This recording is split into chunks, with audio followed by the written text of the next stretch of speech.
ayat 10 sampai ayat 20. Demikian firman Tuhan, perlengkapan rohani.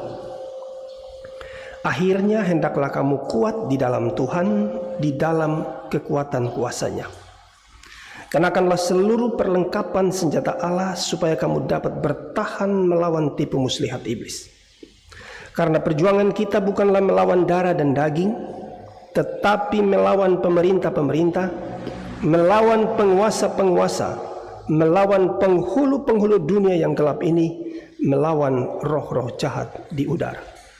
Sebab itu ambillah seluruh perlengkapan senjata Allah supaya kamu dapat mengadakan perlawanan pada hari yang jahat itu dan tetap berdiri sesudah kamu menyelesaikan segala sesuatu. Jadi berdirilah tegap, berikat pinggangkan kebenaran dan berbaju sirahkan keadilan. Kakimu berkasutkan kerelaan untuk memberitakan Injil damai sejahtera. Dalam segala keadaan pergunakanlah perisai iman, sebab dengan perisai itu kamu akan dapat memadamkan semua panah api dari si jahat. Dan terimalah ketopong keselamatan dan pedang roh, yaitu firman Allah. Dalam segala doa dan permohonan berdoalah setiap waktu di dalam roh, dan berjaga-jagalah di dalam doamu itu dengan permohonan yang tak putus-putusnya untuk segala orang kudus, juga untuk aku, supaya kepadaku, jika aku membuka mulutku, dikaruniakan perkataan yang benar, agar dengan keberanian aku memberitakan rahasia Injil yang kulayani sebagai utusan yang dipenjarakan. Berdoalah supaya dengan keberanian aku menyatakannya sebagaimana seharusnya aku berbicara. Demikian jawab pembacaan kitab suci. Berbahagialah setiap orang yang mendengar firman Tuhan dan melakukannya dalam hidup. Amin.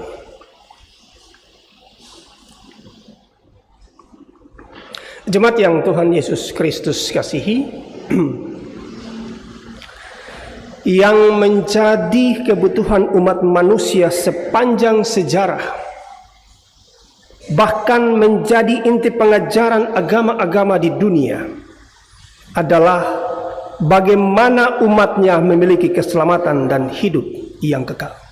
Keselamatan hari ini menjadi kebutuhan umat. Keselamatan hari ini menjadi hal yang prinsip dan penting dalam hidup. Apa artinya orang memiliki dunia ini? Demikian kata Yesus, kalau ia kehilangan keselamatan itu, kalau ia tidak mengalami hidup yang kekal. Di pihak lain, dunia dengan segala kemajuan dan perubahannya justru menawarkan hal-hal yang berbanding terbalik dengan tujuan hidup umat manusia, yaitu keselamatan dan hidup yang kekal. Realitas dan kenyataan menunjukkan dan membuktikan bahwa perubahan dunia karena kemajuan ilmu, kemajuan pendidikan, dan kemajuan teknologi telah berdampak pada perubahan cara kita sebagai manusia percaya kepada Tuhan sebagai pencipta dan penyelamat kita. Manusia cenderung menjadikan dirinya sebagai tuan atas dirinya sendiri dan tuan atas sesamanya. Bahkan manusia dari hari ke hari semakin jauh dari Tuhannya. Hal ini juga terjadi dalam kehidupan jemaat-jemaat, di mana banyak warga jemaat cenderung mengasingkan diri dari persekutuan ibadah jemaat, dan banyak warga jemaat yang mengalami penurunan kualitas iman karena berbagai alasan. Tetapi hal utama dari semua itu ialah kita terpengaruh dan terkikis iman kita oleh perubahan dan perkembangan dunia. Pengaruh dunia dan kebutuhan kita lebih mempengaruhi iman kita daripada Alkitab dan firman Allah mempengaruhi dan merubah hidup kita menjadi anak-anak Tuhan yang setia. Di minggu ini, seluruh warga GKI di tanah Papua dan para hambanya merenungkan firman ini dengan tema beriman teguh dalam menghadapi pencobaan. Beriman teguh dalam menghadapi pencobaan. Tema ini membicarakan dua hal. Pertama, ada iman yang harus teguh, iman yang tidak ragu-ragu, iman yang tumbuh dalam nama Yesus, iman yang tidak dapat menyangkal Yesus, atau iman yang tersalib pada salib Yesus. Dan hal yang kedua, ada pencobaan-pencobaan, ada pergumulan-pergumulan yang dihadapi dalam hidup, yang menuntut dari kita, iman kita tetap teguh berdiri.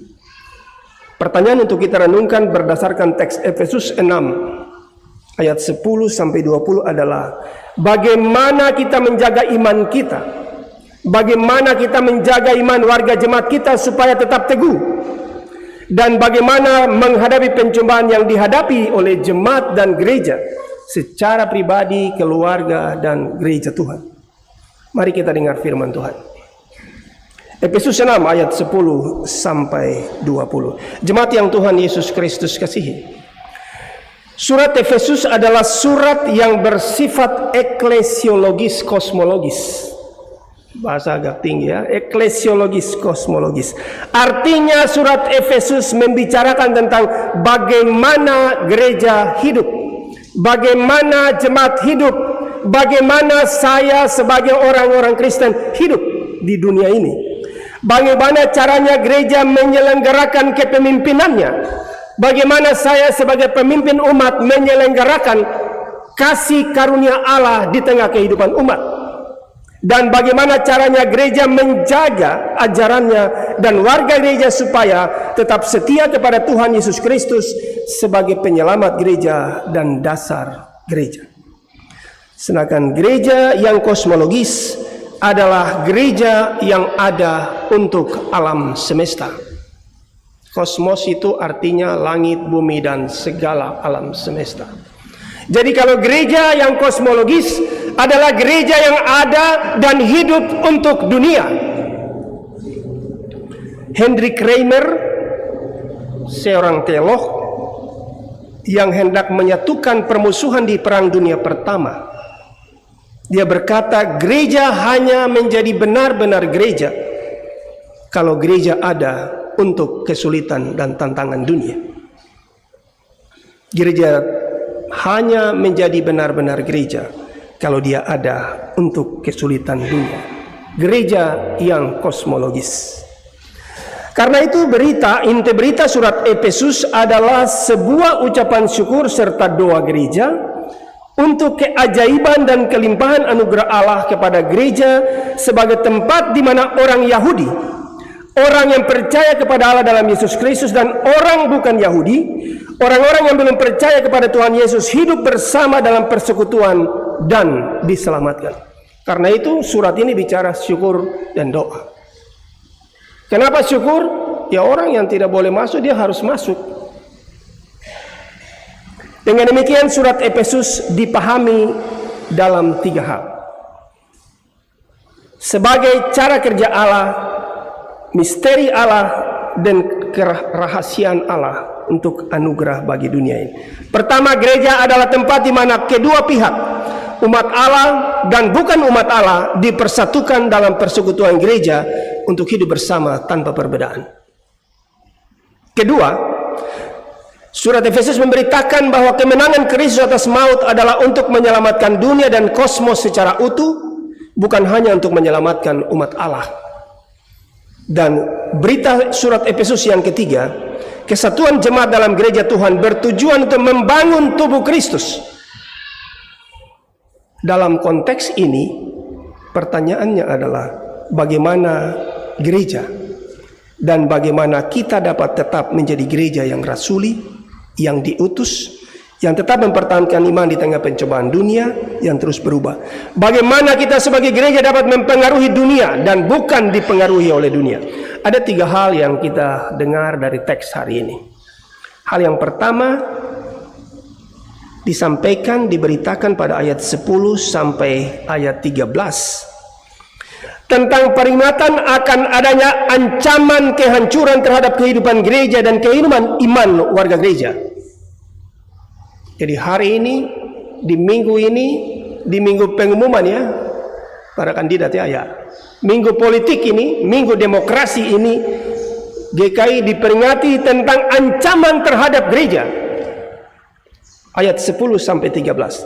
Gereja, jemaat, dan kita sebagai orang-orang Kristen selalu dan akan terus berada dalam bahaya dan ancaman selama hidup di dunia ini. Ancaman itu datang dari berbagai pihak yang disebutkan dalam teks ini. Pertama, ancaman pertama adalah tipu muslihat iblis yang harus dilawan oleh gereja. Ancaman kedua, ini yang saya bilang ini juga bahaya. Ancaman datang dari pemerintah-pemerintah. Ancaman datang dari penguasa-penguasa. Ancaman datang dari penghulu-penghulu dunia yang gelap. Ancaman datang dari roh-roh jahat di udara. Apa yang mengancam kita, kelihatannya ada bersama kita. Bahkan kita menjadi bagian dari hidup mereka. Ini contoh saja, contoh. Ini jelas tulis pemerintah-pemerintah, penguasa-penguasa. Yang kita telah memasuki untuk pembelian itu. Tapi hari ini Alkitab bilang itu.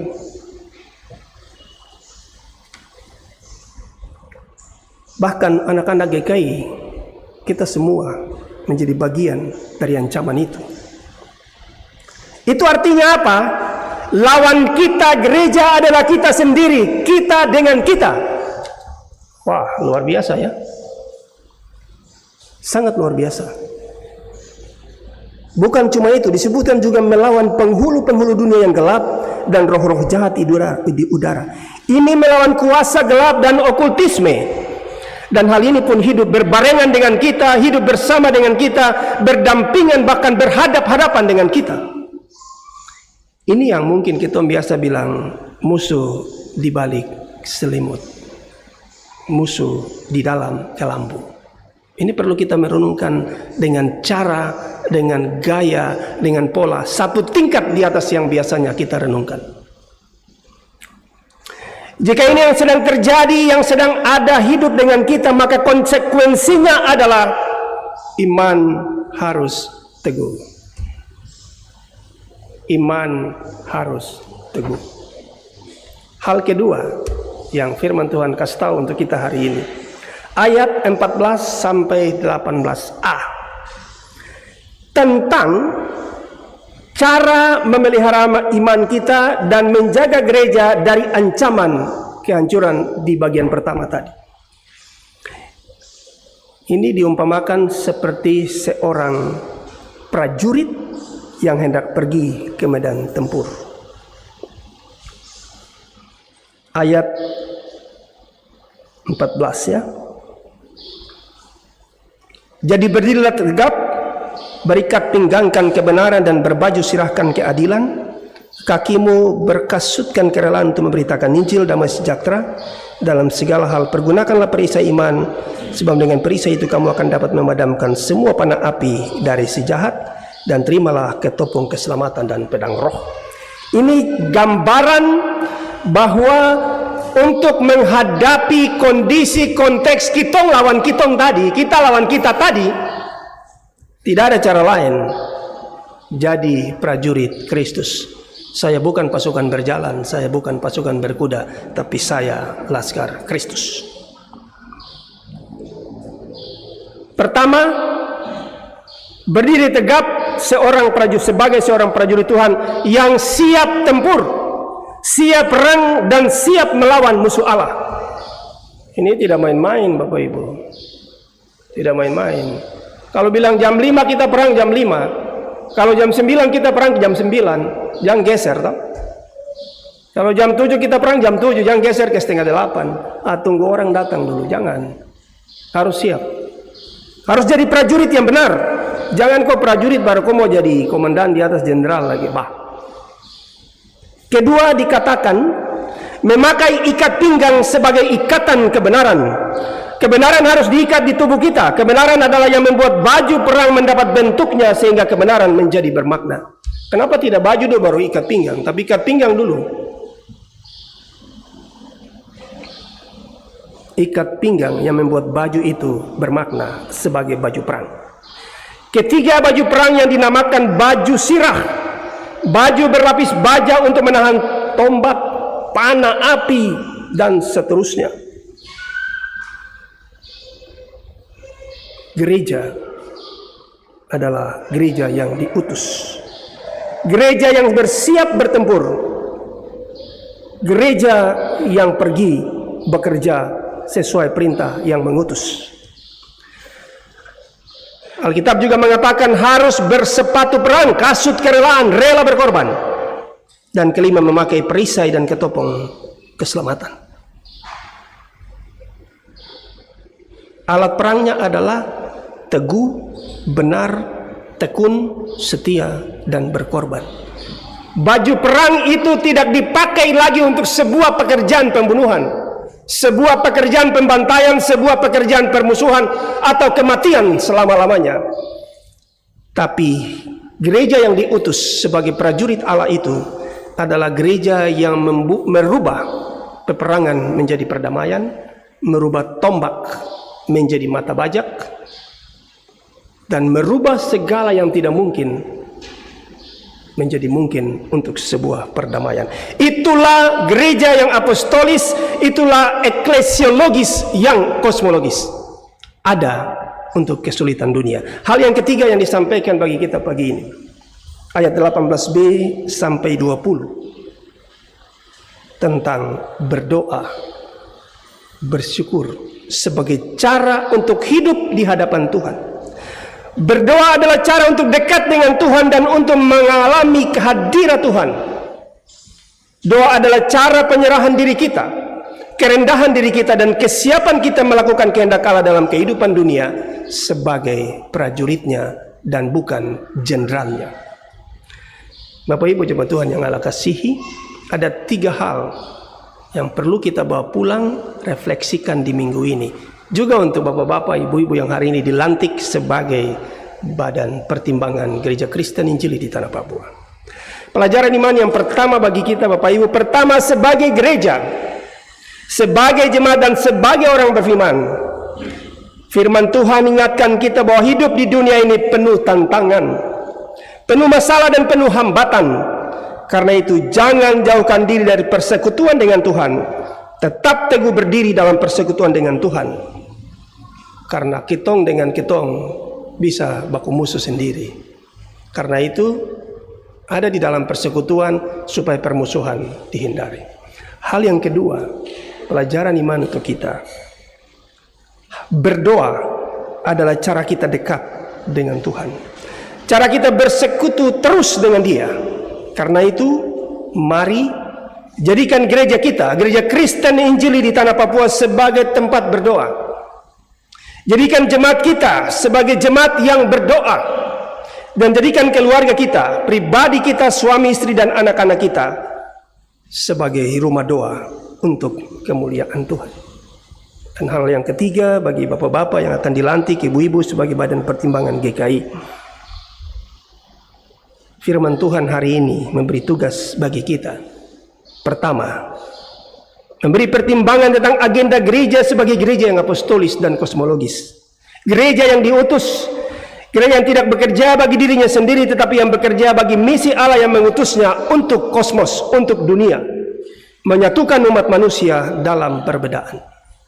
Itulah pertimbangan-pertimbangan teologis yang harus bapak-bapak dan ibu-ibu berikan. Kedua, menurut surat Efesus hari ini, memberi pertimbangan tentang bagaimana anggota gereja dapat hidup bersama dan menjadi gereja sebagai tempat hidup bersama oikumene, baik untuk umat Allah maupun untuk mereka yang belum percaya. Dan ketiga, firman Tuhan mengingatkan kita semua, memberi pertimbangan tentang bagaimana kesatuan jemaat dalam gereja bertujuan untuk membangun tubuh Kristus di dunia ini.